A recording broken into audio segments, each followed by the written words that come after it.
कौन कहता है कि आसमान में सुराख नहीं होता? कौन कहता है कि आसमान में सुराख नहीं होता? एक पत्थर तो तबीयत से उछालो यारों।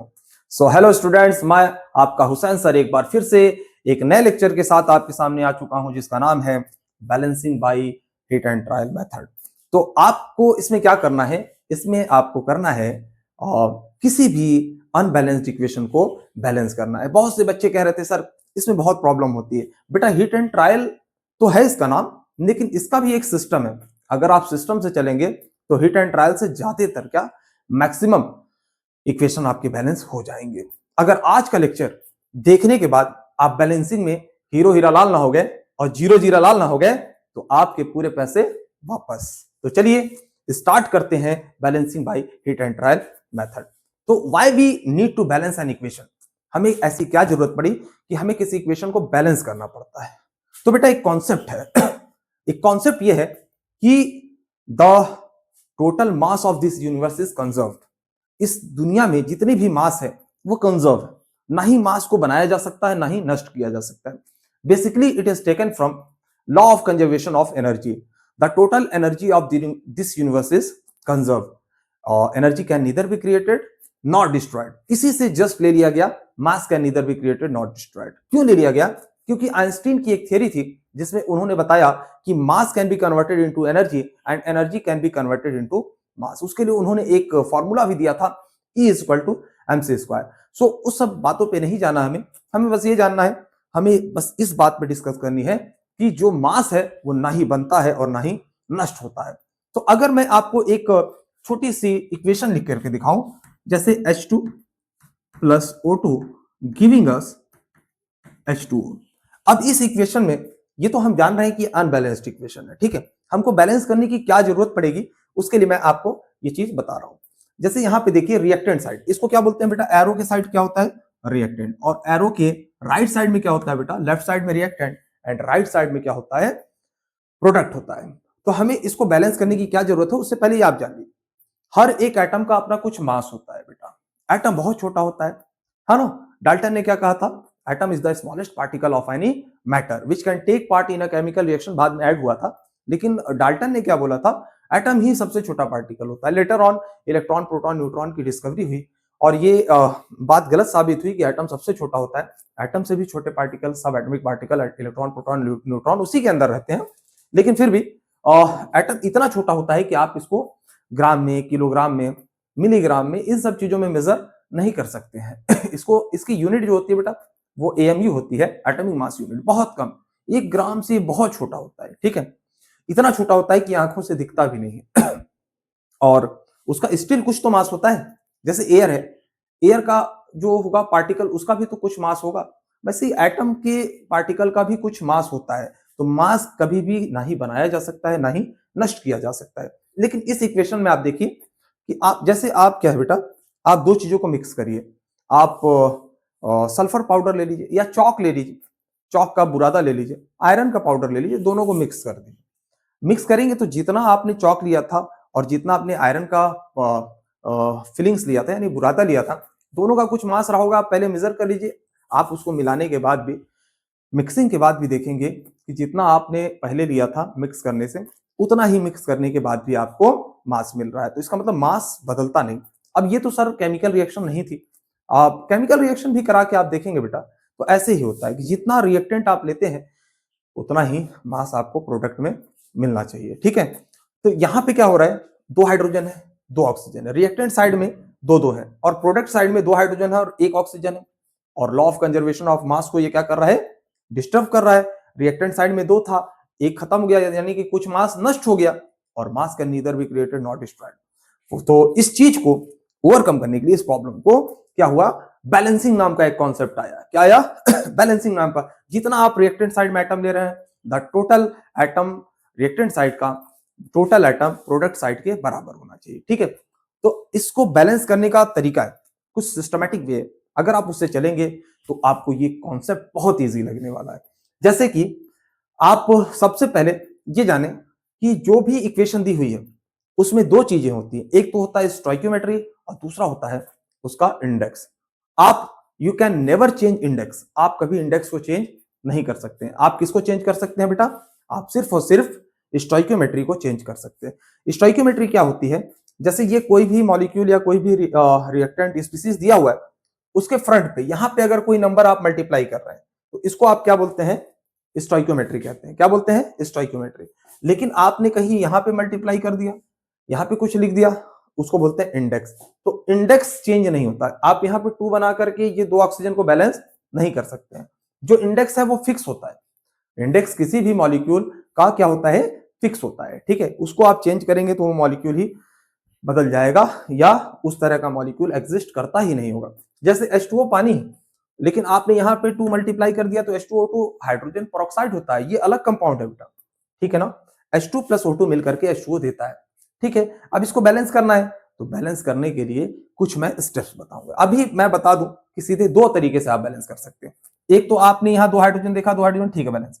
2 ऑक्सीजन है, 1 ऑक्सीजन, आप 2 लगा दीजिए।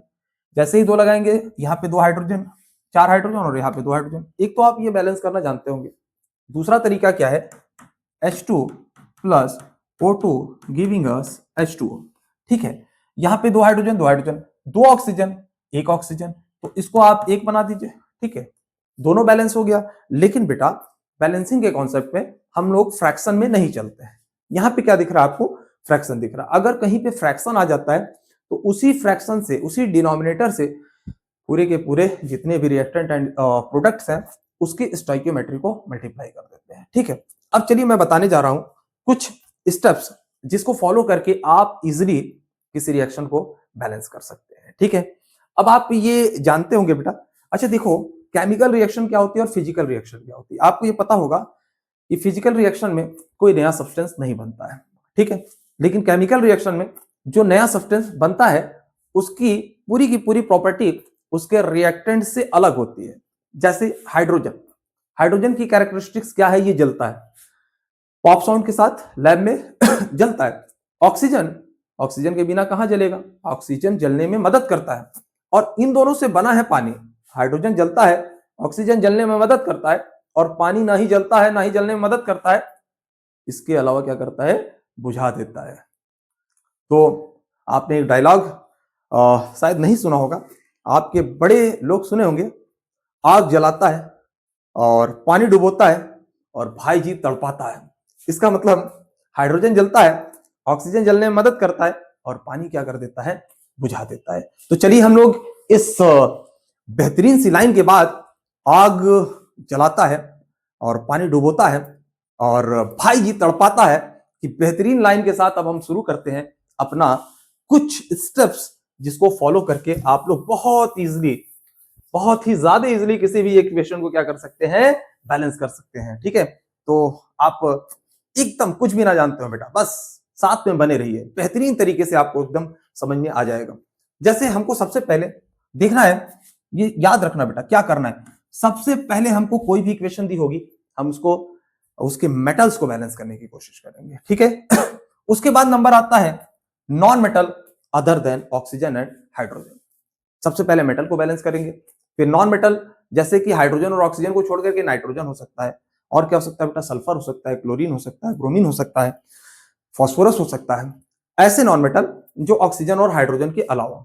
इसके बाद क्या करते हैं, ऑक्सीजन को बैलेंस करते हैं, और सबसे लास्ट में हाइड्रोजन को बैलेंस करते हैं। हम ऐसा देखेंगे कि मेटल, नॉन मेटल, ऑक्सीजन को बैलेंस करने पे ही हाइड्रोजन कभी कभी क्या होगा, ज्यादातर टाइम अपने आप बैलेंस हो जाएगा, ठीक है। लेकिन सिर्फ इतना कर देने से 90% काम, 95% काम आपका हो गया। लेकिन कहीं कहीं पे ऐसा होता है, कुछ इक्वेशंस ऐसी दी होती है जिसमें एक दो छोटी छोटी प्रॉब्लम्स आती है। जैसे कहीं पे ऐसा होगा कि ऑक्सीजन सेपरेटेड फॉर्म में लिखा होगा, या हाइड्रोजन सेपरेट H2 या O2 के फॉर्म में लिखा होगा, क्लोरीन Cl2 के फॉर्म में लिखा होगा। तो ऐसा कोई भी एलिमेंट दिखे जो सेपरेटेड फॉर्म में लिखा हो, उसको सबसे लास्ट में बैलेंस करना चाहिए, ठीक है। जैसे क्या है कि C6H12O6 जैसे ग्लूकोज है, और उसमें आप जानते होंगे कि बेटा एक होता है फोटोसिंथेसिस रिएक्शन और एक होता है रेस्पिरेशन रिएक्शन, एक दूसरे के उल्टे होते हैं। तो वहां पे ऑक्सीजन O2 अलग से लिखा रहता है, तो वहां पे क्या करेंगे हम लोग, पहले हाइड्रोजन जो कंबाइंड है उसको बैलेंस कर लेंगे, फिर ऑक्सीजन में। चलिए ठीक है, इसमें परेशान नहीं होना है। और एक प्रॉब्लम और है कभी कहीं पे रिएक्टेंट एंड प्रोडक्ट में स्पेसी ऑड नंबर किया जाए तो ऑड नंबर को इवन बना लेना चाहिए। बस इतना आप याद रखिए। अभी फिलहाल मेटल को बैलेंस करना है, non metal other than oxygen hydrogen को, फिर ऑक्सीजन को, फिर हाइड्रोजन को, और कहीं पे थोड़ा बहुत आपको मैनिपुलेट करना होगा तो कर लेंगे हम लोग, ठीक है। तो आइए सबसे पहली इक्वेशन, छोटी सी इक्वेशन लेते हैं। जैसे हमने बोला कि आप ले लीजिए H2 plus N2 giving us NH3। ये एक रिवर्सिबल रिएक्शन होती है, इसमें परेशान नहीं होना है, हमने इरिवर्सिबल साइन के साथ इसको बना दिया, कोई बात नहीं। ये आपका रिएक्टेंट है और ये आपका प्रोडक्ट है। आपको साफ दिख रहा है, यहाँ 2 हाइड्रोजन है, यहाँ 3 हाइड्रोजन, यहाँ 2 नाइट्रोजन और यहाँ 1 नाइट्रोजन है। क्या यहाँ कोई मेटल है? नहीं है। अगर मेटल नहीं है तो आप अगला देखिए, non metal other than oxygen and hydrogen. तो अदर देन ऑक्सीजन और हाइड्रोजन में कौन है बेटा? नाइट्रोजन है। नाइट्रोजन यहाँ पे कितने हैं? 2 है। और इस साइड रिएक्टेंट साइड में 2 है और प्रोडक्ट साइड में कितने हैं बेटा? 1 है। तो इसका मतलब प्रोडक्ट साइड की स्टोइकियोमेट्री को आपको क्या बनाना पड़ेगा? 2 बनाना पड़ेगा। 2 नाइट्रोजन 2 नाइट्रोजन, अब इसका बैलेंस हो गया। लेकिन आप एक चीज देखिए, यहाँ हाइड्रोजन 2 है और यहाँ हाइड्रोजन 2 × 3 6 है। अब आप एक चीज जान लीजिए, ये जो बेटा आपका दिख रहा है ये इंडेक्स है। अगर किसी मॉलिक्यूल के सामने कोई भी स्टोइकियोमेट्री है तो ये स्टोइकियोमेट्री इससे भी मल्टीप्लाई होगा, इससे भी मल्टीप्लाई होगा। जितने भी एलिमेंट उस कंपाउंड में होंगे वो स्टोइकियोमेट्री सबसे मल्टीप्लाई होता है। तो 3 हाइड्रोजन और 2 नाइट्रोजन, 2 नाइट्रोजन बराबर 3 हाइड्रोजन, और क्या हो गया बेटा? 3 × 2 6 हाइड्रोजन हो गया। और यहाँ पे कितने हैं? 2 हाइड्रोजन। तो 6 उधर है तो 6 हाइड्रोजन इधर भी होने चाहिए। तो 6 आप कैसे बना सकते हैं? इसको 3 से मल्टीप्लाई करके। तो अब आप देखिए, 2 nitrogen 2 nitrogen 6 hydrogen 6 hydrogen, the total atom in reactant side equal हो गया total atoms in product side, ठीक है। तो ये आपका हो गया पहला बैलेंसिंग, ठीक है। इसको हम लोग साइड रख लेते हैं, ढेर सारी बैलेंसिंग हम लोग करेंगे, ठीक है। चलिए, ये पहला हो गया हम लोगों का। अब लाते हैं हम लोग एक दूसरी इक्वेशन, कोई सी भी इक्वेशन आप उठा लीजिए, जैसे H2 प्लस Cl2। अभी छोटी छोटी इक्वेशंस को बैलेंस करेंगे, जब आप फैमिलियर हो जाएंगे तो अभी ढेर सारा इतनी इक्वेशंस बैलेंस करा दूंगा कि उसके बाद आपको कोई प्रॉब्लम नहीं होगी। H2 प्लस Cl2 क्या देता है बेटा? HCl देता है। ये रिएक्शन होती, ये सार्वभौम सत्य है कि H2 प्लस Cl2 मिलकर के HCl देंगे, यूनिवर्सल ट्रूथ है ये, ठीक है ना बेटा। अब देखो यहाँ पे 2 एलिमेंट है, एक हाइड्रोजन और एक क्लोरीन है, ठीक है। इसके अलावा तो कोई है नहीं? हाँ सर नहीं है। अब देखिए, 2 हाइड्रोजन 2 क्लोरीन, एक हाइड्रोजन एक क्लोरीन। मैंने बोला था अक्सर ऐसा होगा कि हाइड्रोजन अपने आप बैलेंस हो जाएगा। चलिए, सबसे पहले मेटल नहीं है, non metal other than oxygen and hydrogen chlorine है। क्लोरीन इधर 2 है, क्लोरीन इधर 1 है। अगर इधर 1 है तो क्या आप यहाँ पे 2 मल्टीप्लाई करेंगे? बिल्कुल भी नहीं। कहां पे मल्टीप्लाई करेंगे? आप इसकी स्टोइकियोमेट्री में मल्टीप्लाई करेंगे। तो 2 क्लोरीन 2 क्लोरीन, अपने आप हाइड्रोजन 2 और हाइड्रोजन 2 बैलेंस हो गया। इसका मतलब जो हम लोग बात कर रहे थे कि हाइड्रोजन लास्ट में ज्यादातर अपने आप बैलेंस हो जाता है, वो बात तो बहुत अच्छी थी, ठीक है। अब अगला हम लोग थोड़ा सा स्टेप बढ़ाएंगे। जैसे हमारे पास कोई रिएक्शन है H2SO4, ठीक है। H2SO4 की रिएक्शन हमने करा दी NaOH से, ठीक है सर, वेरी गुड। तो क्या मिलेगा हमें? क्या मिलेगा हमें? ध्यान से देखिए, हमें मिलेगा Na2SO4 plus H2O। Acid base reaction है, न्यूट्रलाइजेशन रिएक्शन है, 6th 7th 8th 9th 10th 11th 12th सबको आनी चाहिए। एसिड है H2SO4, आपको लैब में 3 एसिड जनरली हर हाल में पता होनी चाहिए, HCl H2SO4 HNO3, ये स्ट्रॉन्ग एसिड्स होते हैं। बेस NaOH KOH MgOH का होल्ड बाय CaOH का होल्ड बाय, जिसमें OH माइनस निकलता हो वो बेस होता है, जिसमें H प्लस निकलता हो वो एसिड होता है। एसिड और बेस सॉल्ट प्लस वाटर देते हैं, मतलब इसमें OH माइनस निकालने के बाद Na प्लस बचा, इसमें H प्लस निकालने के बाद 2 H प्लस निकाले हुआ सल्फेट आयन बचा। Na प्लस और सल्फेट आयन मिलकर के क्या बना लिए? Sodium sulphate. अब इसको बैलेंस करने की जरूरत है, क्यों? देखिए, यहाँ 2 हाइड्रोजन है, उधर 2 हाइड्रोजन, ठीक है। यहाँ 1 सल्फर, वहां 1 सल्फर, यहाँ 1 सोडियम, यहाँ 2 सोडियम, यानी कि सोडियम हमको ऐसा लग रहा है कि रिएक्शन के दौरान खत्म हो गया या बन गया। 1 था 2 बन गया। मास can neither be created not destroyed, atom can neither be created not destroyed. तो इसका मतलब हमको बैलेंस करने की जरूरत है, ये अनबैलेंस्ड इक्वेशन है, ठीक है। अब आइए इधर, हमको सबसे पहले क्या करना है? मेटल को बैलेंस करना है। मेटल कौन है इसमें? Sodium 1 sodium 2। तो चुपचाप क्या करेंगे बेटा? यहाँ पे 2 से मल्टीप्लाई कर देंगे। जैसे ही 2 से यहाँ मल्टीप्लाई करेंगे, 2 सोडियम हो गया, इधर 2 सोडियम हो गया। अब सोडियम का काम खत्म। सल्फर, उसके बाद अच्छा मान लीजिए नॉन मेटल है, एक से ज्यादा नॉन मेटल है तो क्या करेंगे, सबसे पहले उस नॉन मेटल के पास जाएंगे जिसका एटॉमिक नंबर ज्यादा हो। मेटल भी सेम चीज, अगर मेटल में एक से ज्यादा मेटल है तो क्या करेंगे किसी इक्वेशन में, सबसे पहले उस मेटल को बैलेंस करना है जिसका एटॉमिक नंबर ज्यादा हो। तो यहां पे देखिए हमने किसको बैलेंस कर लिया, सोडियम को। अब कौन बचा है, ऑक्सीजन, हाइड्रोजन और सल्फर, हाइड्रोजन, सल्फर और ऑक्सीजन, ये बचे हैं। इनको बैलेंस करना है तो सबसे पहले किसको करेंगे, मेटल के बाद non metal other than oxygen and hydrogen. तो non metal other than oxygen और हाइड्रोजन में सल्फर एक बैलेंस, ठीक है। अब फिर ऑक्सीजन पे आ जाइए, ऑक्सीजन 4 और 2 6, ऑक्सीजन 4 और 1 5। अब हमें क्या करना पड़ेगा बेटा, इधर 6 ऑक्सीजन है उधर 5 ऑक्सीजन है, तो आप किसको कर लीजिए, 2 इसको कर लीजिए। जैसे ही 2 से मल्टीप्लाई किया कितने ऑक्सीजन हो गया बेटा, 6 उधर भी हो गया और 6 इधर भी हो गया। अब आप देखिए कि हाइड्रोजन क्या बैलेंस हुआ या करने की जरूरत, 2 हाइड्रोजन 2 4 हाइड्रोजन, 2 × 2 4 हाइड्रोजन। ये इक्वेशन पूरी तरीके से बैलेंस हो चुकी है, ठीक है। एकदम इजी टू अंडरस्टैंड है, कोई किसी तरह का दिक्कत तो नहीं हो रहा बच्चों, ठीक है। चलिए इसको हम लोग इधर रख लेते हैं, ठीक है। होप आप लोगों को ये कॉन्सेप्ट अच्छे से समझ में आया होगा। चलिए एक नया इक्वेशन लेते हैं, इसको हम साइड रख लेते हैं यहाँ पे। याद रखिएगा सबसे पहले मेटल को बैलेंस करते हैं, फिर non metal other than oxygen and hydrogen, फिर oxygen then hydrogen. If any element written in the separated or isolated form, then we will balance that element at last. सबसे लास्ट में उसको balance करते हैं। चलिए अभी आप जैसे जैसे आगे बढ़ेंगे आप और ज्यादा फेमिलियर होते जाएंगे, ठीक है। तो चलिए एक और इक्वेशन लेते हैं।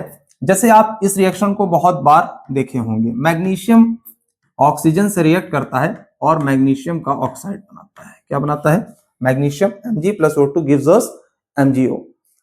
ये एक 10th का मतलब एक रिएक्शन है जिसमें मैग्नीशियम रिबन को बर्न किया जाता है ऑक्सीजन के प्रेजेंस में, तो वो डेजलिंग फ्लेम के साथ बर्न होता है और मैग्नीशियम ऑक्साइड बनाता है, ठीक है। अब इसको बैलेंस करना है तो सबसे पहले मेटल, देखिए हमारे पास स्टेप्स लिखे हुए हैं, metal, non metal other than oxygen hydrogen, oxygen then hydrogen. तो यहाँ पे कौन है, मैग्नीशियम है। मैग्नीशियम को हम देखेंगे, ये मेटल है सबसे पहले, एक और एक बैलेंस्ड है। यहाँ 2 ऑक्सीजन और यहाँ 1 ऑक्सीजन है, तो आप क्या करें जी, इधर 2 है इधर 1 है, तो इसको भी आप क्या कर लें, 2 बना लें। तो 2 ऑक्सीजन उधर 2 ऑक्सीजन इधर। कभी कभी ऐसा होता है कि अगले स्टेप को करने के वजह से पिछला वाला स्टेप डिस्टर्ब हो जाता है, मतलब यहाँ मैग्नीशियम बैलेंस था लेकिन अब मैग्नीशियम क्या हो गया, 2 हो गया, इधर 1 हो गया, तो कोई बात नहीं, आप यहाँ 2 कर लें, ये अलाउड है, ठीक है। ये हो गई आपकी बैलेंस्ड इक्वेशन, ठीक है। और भी इक्वेशंस हम लोग लेते हैं, एक और रिएक्शन देखते हैं हम लोग, और KClO3, इसको जब आप हीट करेंगे तो ये KCl और O2 में टूट जाएगा, ठीक है। अब इसको बैलेंस करना है, यहाँ पे देखिए सबसे पहले मेटल को बैलेंस करते हैं, एक पोटेशियम और एक पोटेशियम, ठीक है। यहाँ क्लोरीन 1 और क्लोरीन 1, यहाँ ऑक्सीजन 2 और ऑक्सीजन 3। जब भी ऐसा कभी केस आए कि ऑड नंबर ऑफ ऑक्सीजन वगैरह मिल जाए तो इसको आप सबसे पहले क्या कर लीजिए, इवन बना लीजिए। 3 ऑक्सीजन था, इसमें 2 से मल्टीप्लाई करना है, तो यहां नहीं करके आप यहां पे करिए, कोई बात नहीं, सारे के साथ मल्टीप्लाई हो जाएगा, उससे कोई प्रॉब्लम नहीं आने वाली है, ठीक है। तो 3 × 2 6 ऑक्सीजन। अब एक बार आप फिर से देख लीजिए, 2 पोटेशियम, आप क्या करिए यहाँ पे भी 2 पोटेशियम बना लीजिए, ठीक है। अब यहाँ पे क्लोरीन कितना है, 2 है, क्लोरीन भी 2 हो गया, ठीक है। ऑक्सीजन कितना है, 6 है। अब 6 के लिए यहाँ पे आप क्या कर लीजिए, 3 से मल्टीप्लाई कर लीजिए, ठीक है। यहाँ पे आप क्या कर लीजिए, 3 से मल्टीप्लाई कर लीजिए, ठीक है। अब देखिए यहाँ पे 2 potassium 2 potassium, 2 chlorine 2 chlorine, 3 × 2 6 oxygen, और यहाँ पे भी क्या हो गए हैं, 6 ऑक्सीजन बैलेंस हो गया है। चलिए एक और इक्वेशंस को देखते हैं। यहाँ पे हमारे पास है KMnO4, वो कन्वर्ट हो गया है K2MnO4 MnO2 और O2 में। तो आप जानते हैं मैंगनीज क्या होता है, मेटल होता है, पोटेशियम भी मेटल होता है। इस बार 2 मेटल आ गए, ठीक है ना, इस बार क्या आ गए, 2 मेटल आ गए। तो जब भी कभी ऐसा केस आ जाए, 2 मेटल आ जाए या 2 non metal other than oxygen hydrogen आ जाए, तो आप सबसे ज्यादा एटॉमिक नंबर वाले को सबसे पहले बैलेंस करेंगे, ठीक है। तो मैंगनीज जो होता है उसका एटॉमिक नंबर होता है, आपको मालूम है 25, और पोटेशियम का होता है 19। तो मैंगनीज यहाँ पे देखिए 1 है और यहाँ पे कितना है, 2 है। तो आप क्या करिए, इसको 2 से मल्टीप्लाई कर लीजिए, ठीक है। आपके पास जैसे ही मैंगनीज को 2 से मल्टीप्लाई किया, उसके बाद आप मैंगनीज के बाद सेकंड मेटल कौन है, पोटेशियम 1 पोटेशियम 2 पोटेशियम भी बैलेंस हो गया। ऑक्सीजन देखिए 4 × 2 8, ऑक्सीजन 4 2 6 और 2 8। देखिए कितना इजीली जिस स्टेप से मैंने बताया है उस स्टेप से चलने पे कितना इजीली ये इक्वेशन बैलेंस हो जा रही है। अब मैं जो बताने जा रहा हूं आप इसको जल्दी से नोट कर लीजिए। अब मैं कुछ जो बताने जा रहा हूं उसको ध्यान से आप देखिए, ठीक है। एक आप स्क्रीनशॉट ले सकते हैं। आइए, तो हमारे पास क्या था, सबसे पहले हमको किसको बैलेंस करना है, मेटल को, फिर non metal oxygen and hydrogen, ठीक है ना, metal non metal oxygen then hydrogen, ठीक है। चलिए अब मैं आपको बताने जा रहा हूं कि कोई भी हाइड्रोकार्बन, हाइड्रोकार्बन मतलब कार्बन और हाइड्रोजन से बनी हुई चीज, ठीक है, उसको आप कभी जलाएंगे, मान लीजिए हाइड्रोकार्बन कौन से हो सकते हैं बेटा, CH4 हो सकता है, मीथेन C2H6 हो सकता है, C3H8 हो सकता है, C4H10 हो सकता है। कैसे पता, देखिए जितने कार्बन है उसको 2 से मल्टीप्लाई करिए और 2 जोड़ दीजिए। तो एक कार्बन है तो 2 से मल्टीप्लाई किया 2 और 2 जोड़ दिया तो 4, तो एक कार्बन 4 हाइड्रोजन। 2 कार्बन है तो 2 से मल्टीप्लाई किया 4, 2 जोड़ दिया 6, 3 कार्बन को 2 से मल्टीप्लाई करेंगे 6 और 2 8। यानी अगर कार्बन जितने हैं उसको 2 से मल्टीप्लाई करें और 2 हाइड्रोजन जोड़ दें तो आपके पास एक मॉलिक्यूल बन करके आ जाता है हाइड्रोकार्बन का, ठीक है। इसको अगर आप क्या कर दें बेटा, ऑक्सीजन के प्रेजेंस में जला दें तो आपको हमेशा CO2 प्लस H2O मिलेगा। क्या मिलेगा, CO2 और H2O मिल जाएगा। ये हमेशा होगा, इसमें भी होगा, और सारे के सारे केस में जब भी आप हाइड्रोकार्बन को बर्न करेंगे आपको क्या मिलने वाला है, यही मिलने वाला है, CO2 प्लस H2O। इवन छोटे हाइड्रोकार्बन हो या बड़े हाइड्रोकार्बन, आप वैक्स जानते होंगे, मोमबत्ती, जब आप उसको भी जलाते हैं तो 2 रिएक्शन होती है, एक तो मेल्टिंग की रिएक्शन होती है और एक कंबशन रिएक्शन होता है। जब उसका विक जलता है तो उसमें वैक्स जल करके CO2 और H2O प्रोड्यूस करता है। तो कोई भी हाइड्रोकार्बन होगा अगर जलेगा तो यही प्रोड्यूस करेगा, बस क्या होगा, नंबर बदल जाएंगे। आप बैलेंसिंग करेंगे उससे आपको समझ में आएगा कि भाई CO2 और H2O के नंबर बढ़ गए जैसे जैसे हाइड्रोकार्बन की चेन बढ़ती है, ठीक है। आप ये देखिए कि यहाँ पे क्या है, आपके पास एक कार्बन है, एक कार्बन है, ठीक है। सबसे पहले मेटल बैलेंस करना था तो मेटल तो है नहीं, non metal oxygen and hydrogen कौन है, कार्बन है, कार्बन एक कार्बन एक, चलिए बैलेंस है। आपको मैंने एक बात बताया था कि ऑक्सीजन बैलेंस करते हैं, हाइड्रोजन बैलेंस करते हैं, लेकिन अगर आइसोलेटेड फॉर्म में कुछ लिखा हुआ है, देखिए यहाँ पे आइसोलेटेड फॉर्म में ऑक्सीजन लिखा हुआ है, अगर आइसोलेटेड फॉर्म में लिखा हुआ है तो आपको क्या करना है, इसको सबसे लास्ट में करना है। कंबाइंड फॉर्म हाइड्रोजन है तो आप यहाँ पे कार्बन एक हाइड्रोजन 4 हाइड्रोजन 2, आप क्या करना है, इसको 2 से मल्टीप्लाई करना है। जैसे ही 2 से मल्टीप्लाई करेंगे आपके पास देखिए यहाँ 2 ऑक्सीजन, यहाँ 2 ऑक्सीजन, इक्वेशन पूरी तरीके से बैलेंस हो चुकी है। ये इजी तरीका है, हिट एंड ट्रायल में अगर इस सिस्टम से चलेंगे तो बहुत इजीली बैलेंस हो जाएगा। लेकिन अगर आप इस सिस्टम को फॉलो नहीं करते, आप पहले ऑक्सीजन को करने जाते तो आपको थोड़ी प्रॉब्लम होती है, आप करके देखिएगा, ठीक है। यहाँ पे देखिए C2H6 प्लस O2, अब आपको पता चल गया आइसोलेटेड फॉर्म में कोई चीज लिखा हुआ है तो उसको सबसे लास्ट में बैलेंस करना है, ठीक है। तो यहाँ पे क्या है बेटा, C2H6 plus O2 giving us वही कार्बन डाइऑक्साइड और H2O। बस बैलेंसिंग देखिए, ध्यान रहे, पहले सबसे किसको बैलेंस करेंगे, कार्बन, कार्बन यहाँ 2 है, क्यों, non metal other than oxygen और हाइड्रोजन कार्बन ही है, यहाँ पे 2 है तो यहाँ भी क्या करना पड़ेगा, आपको 2 से मल्टीप्लाई करना पड़ेगा, ठीक है। अब देखिए यहाँ पे ऑक्सीजन पहले करते थे लेकिन यहाँ पे आइसोलेटेड फॉर्म में लिखा हुआ है, H2 लिखा हो, Cl2 लिखा हो, O2 लिखा हो, N2 लिखा हो, तो उसको आप सबसे लास्ट में बैलेंस करने की कोशिश करें, ठीक है। देखिए हीट एंड ट्रायल को एक डायरेक्शन मिल गई, ठीक है। यहाँ पे 2 कार्बन, यहाँ 2 आपने लगा दिया। अब किसको बैलेंस करेंगे, हाइड्रोजन 6 है, हाइड्रोजन 2 है, आप क्या करना पड़ेगा बेटा, 3 से मल्टीप्लाई करना पड़ेगा, ठीक है। आपने जैसे ही 3 से मल्टीप्लाई किया, क्या हो गया, यहाँ पे 6 हाइड्रोजन और यहाँ पे भी 6 हाइड्रोजन। अब बीच में ये ऑड नंबर बन गया, देखो 3 ऑक्सीजन एंड 4 ऑक्सीजन, कितना हो गया, 7 ऑक्सीजन। यहाँ पे कितना है बेटा 2 ऑक्सीजन। तो आप यहाँ पे फंसे नहीं, आप फंसे नहीं। देखिए यहाँ पे 7 ऑक्सीजन, लेफ्ट साइड में 7 बनाने के लिए आप क्या करेंगे, देखो हाइड्रोजन तो बैलेंस हो गया, कार्बन बैलेंस हो गया, 2 carbon 2 carbon, 6 hydrogen 6 hydrogen. Problem क्या हुई कि आप अगर इवन होता तो इसको सीधे सीधे मल्टीप्लाई कर लेते, लेकिन ऑड नंबर ऑफ ऑक्सीजन अगर आ जाता है तो आप क्या करें, इधर 4 3 7 है तो इसको भी 7 बनाना, 7 कैसे बनेगा, 7/2 से मल्टीप्लाई करके, ठीक है, 7/2 से मल्टीप्लाई करके। अब यहाँ पे क्या प्रॉब्लम हुई, मैंने पहले भी बताया था कि कोई भी इक्वेशन बैलेंस तो हो गया, नो डाउट, ये एकदम अच्छी तरीके से बैलेंस हो गया, लेकिन इस फॉर्म में ये लिखा हुआ अच्छा नहीं लगता। आप क्या करें, जो फ्रैक्शन दिख रहा ना, इसी से पूरी इक्वेशन को, रिएक्टेंट को, प्रोडक्ट को, सबको मल्टीप्लाई करते हैं।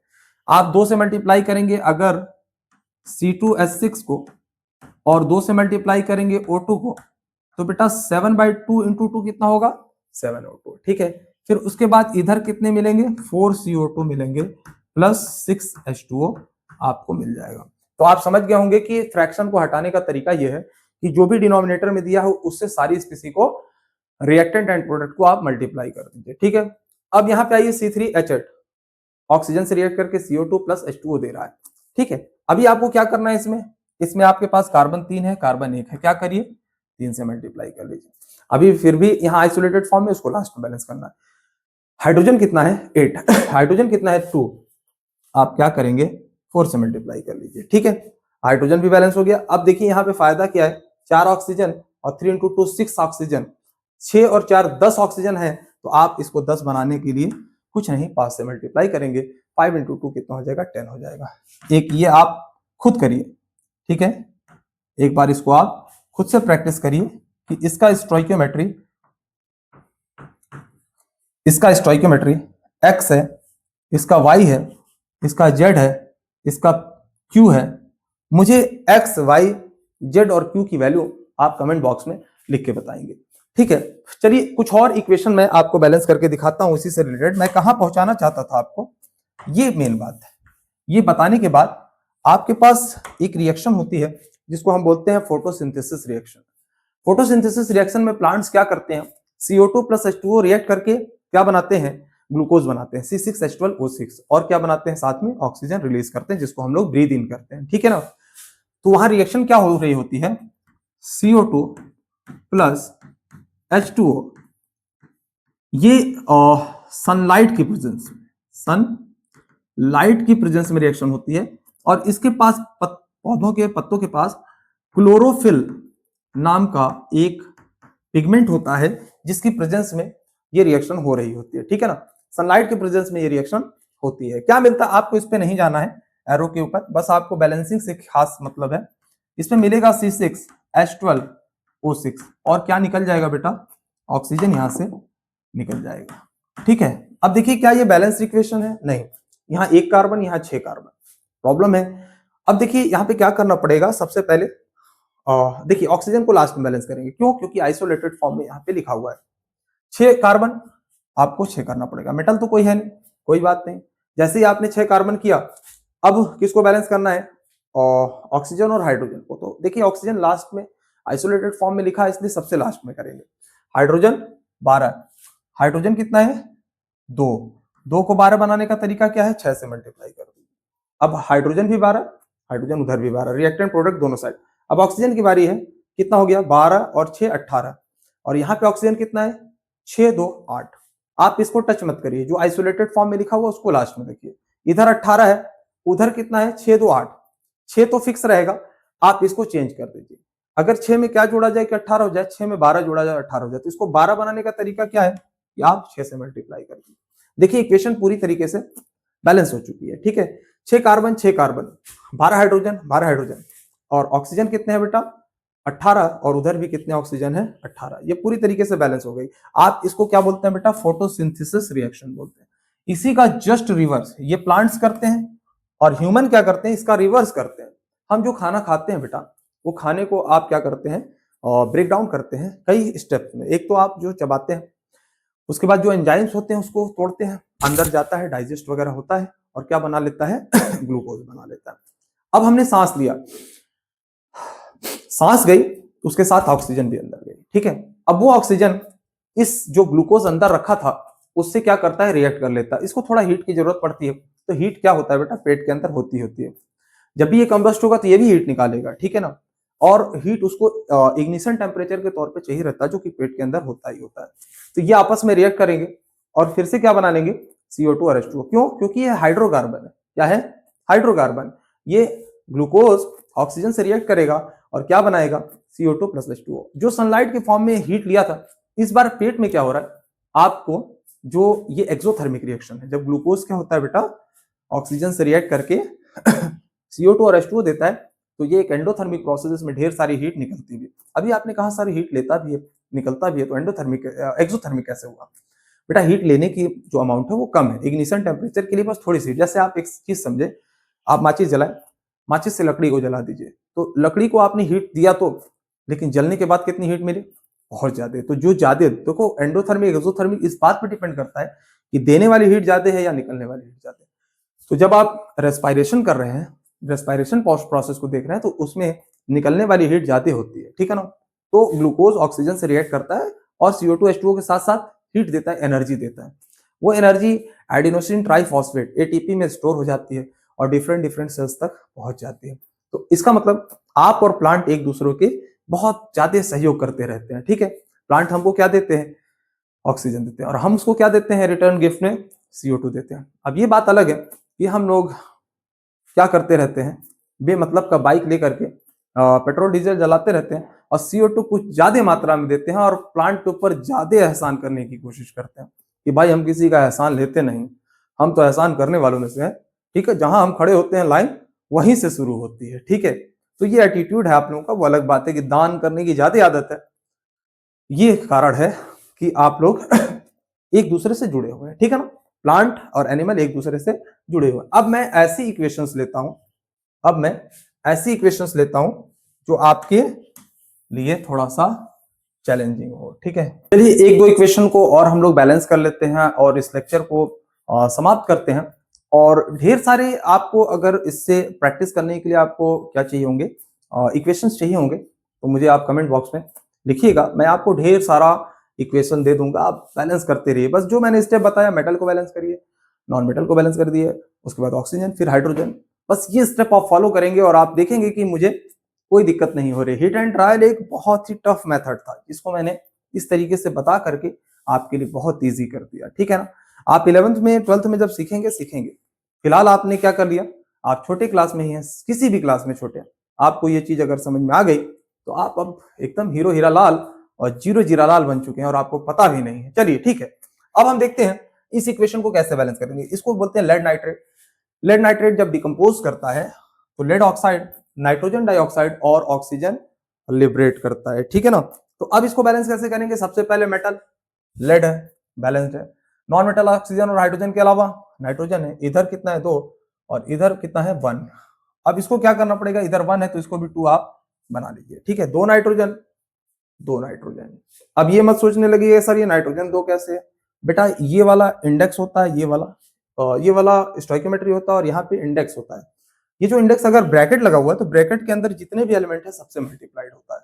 यानी ये 2 नाइट्रोजन है और 3 × 2 6 ऑक्सीजन है, इसका मतलब आपको आना चाहिए, ठीक है। एक लेड आपने नाइट्रोजन को इधर 2 से मल्टीप्लाई कर दिया, अब बचा कौन, ऑक्सीजन बचा है। 2 × 3 6 और यहाँ पे आप देख रहे हैं 4 तो 6 और 1 कितना हो गया 7 हो गया। अब क्या करना पड़ेगा बेटा, अब यहाँ पे आपको 7 को ऑड नंबर को इवन बनाना पड़ेगा, ठीक है।